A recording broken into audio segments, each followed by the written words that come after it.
Hey everybody, welcome back to the Fed Up Lefty. My name is Portland Steve, and let's get right at it because I am fed up. Donald Trump keeps working the refs.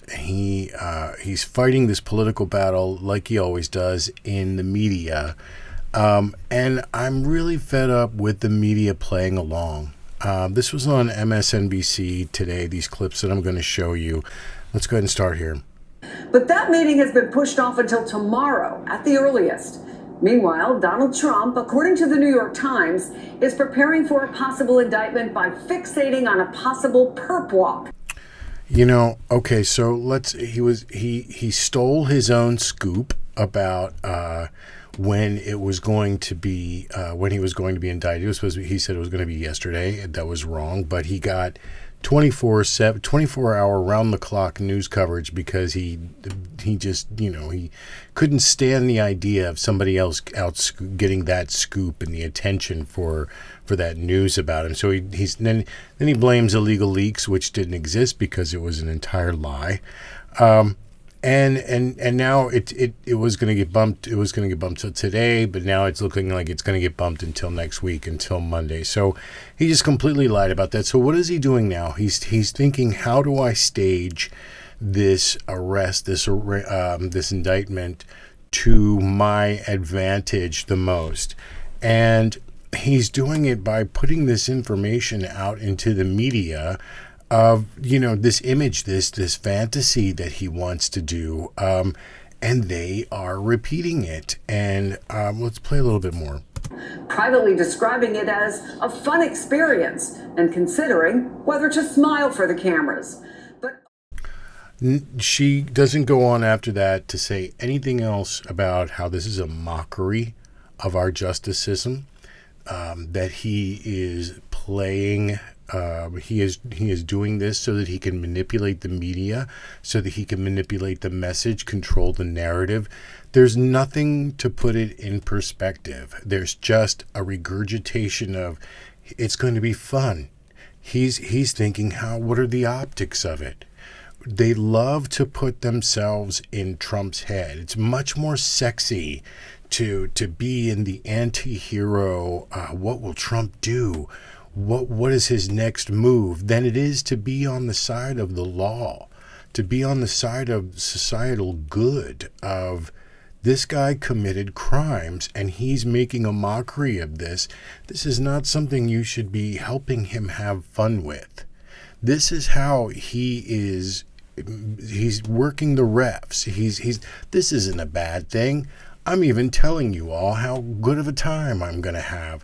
And he's getting that narrative out there that this is a good time to him. An indictment is not a good time. He will be fingerprinted. He will be mugshotted. Now, of course, he's going to do his big cheesy, the smile that he does all the time, his big McGrin. But it's, he's in deep trouble. And the media is not playing that. Like, they're not calling him out on his buffoonery, and they're not calling him out on his blatant manipulation. They're like, well, he's trying to manipulate it. We're reporting too that we're being manipulated. You don't have to play along.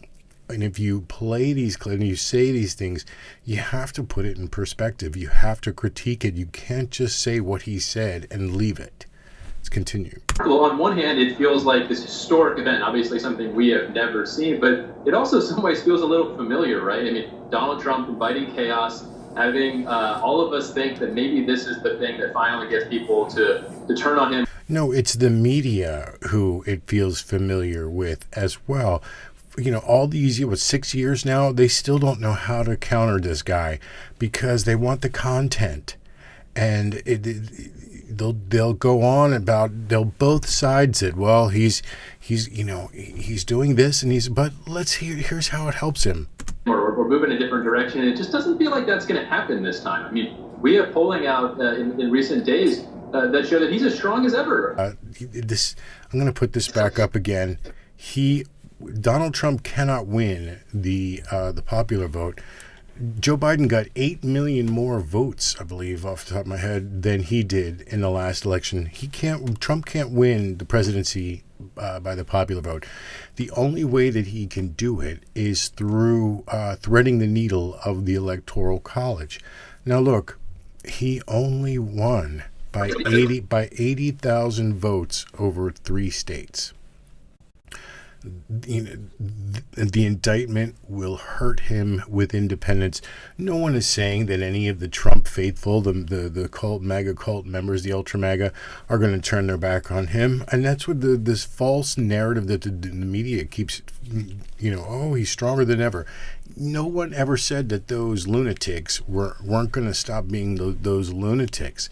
But the soccer moms, the I-4 corridor, folks and stuff, the people who sit on the independents, all that it has to cost him is 80,000 votes over 3 states. This indictment may help him win the primary, which he was going to win anyway, but it's not going to help him in any way, shape, or form thread that needle. Or at least his standing in the last couple of years is as strong as ever. So it shows you that Republican voters like the show. They still like the Donald Trump show. They like the chaos that exists. And so does the media. As long as Republican voters are there for it, you're probably not going to see elected officials walk away from him anytime. So it ultimately has this same feeling. I don't know that an indictment is ultimately good for anybody. It's not good for anybody. I'm not going to go into all the ways that it's going to be bad for him. But, I just want to touch base on that so that I can say that I was fair and balanced. No, that's everything. That's everything. Tell me, what are the ways that the indictment is bad? But it certainly does feel like it plays into what Donald Trump loves. He loves the attention. He loves being a victim. He loves controlling narratives, and I think that's what he's been doing. And that's exactly what he's doing right now. In this media piece, he is controlling this narrative. This narrative should be, this media piece should be about, this is a disgrace. This man is a buffoon. He's making a mockery of the criminal justice system. He thinks it's a reality show photo op, that he's giving off the message that our laws don't matter to him. He's showing his authoritarianism, and he's threatening us with his Insurrection 2 and all of that. Instead, it's no, let's get into the mind of Donald Trump and how he loves this, and it's the attention. And I'm so sick of hearing about what goes on in the mind of Donald Trump. It's stop being from his perspective, media. Stop putting yourself in his shoes. How many times did we hear, if you were Donald Trump's attorney, what would you be advising him right now? Oh, I would tell him not to testify. Stop. You are on our side, the side of society, the side of law. You are not everybody's Trump's defense attorney on the news is like, no, wait. You're focusing on the wrong thing. I don't give a rat's butt how much fun he's having. The last several days is trying to get out ahead of this, muddy the waters, put it in context that helps him the most. And here we are, again, talking about him, and his poll numbers are on the rise. Poll numbers on the rise in the MAGA people, not anywhere else. Here we are talking about him. How many times did this guy work in that point of this is great for him, this is great for him? He only won by 80,000 votes over 3 states. One place that Donald Trump is going, and it's not New York City, but it is Waco, Texas, this Saturday. That is the next travel on his calendar in what will be his first major rally, mega rally, since launching his 2024 presidential bid. Okay, so this whole Waco, Texas thing, he's going to Waco because that was the whole David Koresh, rebellion against the government where, they had the fire, the compound fire, and killed all the kids and everything. But to these nut jobs, these right-wing nut jobs, places like Ruby Ridge, Waco, these are places where there were uprisings against the federal government, armed uprisings and such. So he's sending a message there. We'll see what he says on the stage there. As Michael, as you pointed out, that is where he is at his loosest, potentially most dangerous in terms. Yeah, that's where he's at his most loosest, baby. That's where he's at his most dangerous. Yeah. This is not sexy. He's not some awesome jazz clarinet player that's going to tear it up on Saturday night. You know, it's when he's at his loosest, when he's at his most dangerous. He's popping. He's lying. He's lying. He's not good at this. All that he does is lie. The media repeats the lie. And then the media says, wow, he's so good at this. Rinse, wash, repeat. Wash, rinse, repeat. Of his own political future. It's when he goes most off script, and you've written about how independent voters, moderate voters, don't necessarily like that version of him. And thank you. They finally mentioned that independents will be turned off. Why aren't they connecting the dots now between independent voters and what this indictment is going to do with them? They'll say it just fine when he's saying his off-the-cuff remarks, but why aren't they putting two and two together and how this is going to affect independent voters come the election time, the general election? 80,000 votes over 3 states. You talk about what this indictment has inspired with him. I also want to ask you about your reporting about Donald Trump's state of mind. I'm going to read a portion of this New York Times article that you're bylined on. Mr. Trump has often appeared significantly disconnected from the severity of his potential legal woes. And so has the media. Why don't you tell us about his legal woes and focus on that rather than let's get into what is Donald Trump thinking? Where is Donald Trump's mindset? Oh, he's having a good time, because this is when, you know, when he gets in that Waco and he goes off script, that's when he starts, that's when he's loose and he's at his most dangerous. What are you guys talking about?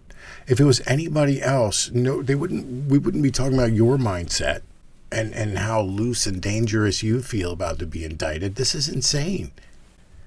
Stay on the side of the law. Stay on the side of society. We shouldn't be entertained by this anti-hero sociopath. This is something that is a threat to our democracy. And we should be taking it a lot more serious than, what do you think is in the mind of this guy? According to people who have spent time with him in recent days, he has been spotted zipping around his Palm Beach resort in his golf cart.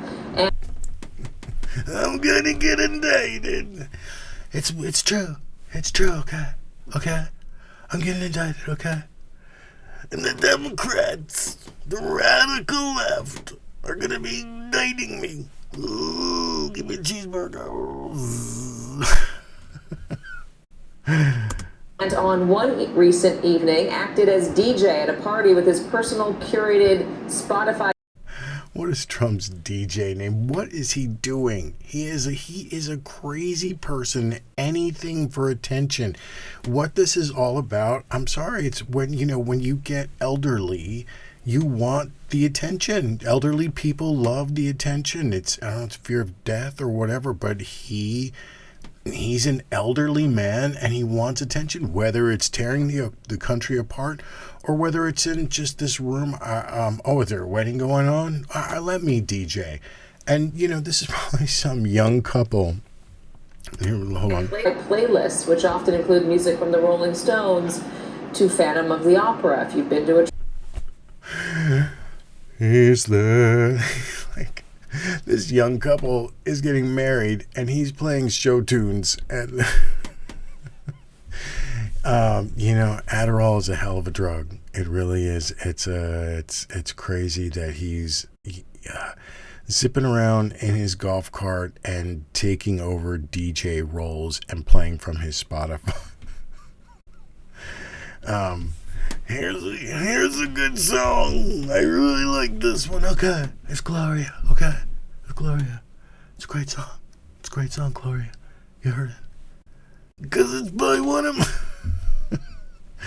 He would be the worst DJ to try to listen to ever. All right, my name is Portland Steve. I'm the Fed Up Lefty. Thanks for listening. Crush that like and subscribe button, and I'll see you tomorrow. Thanks.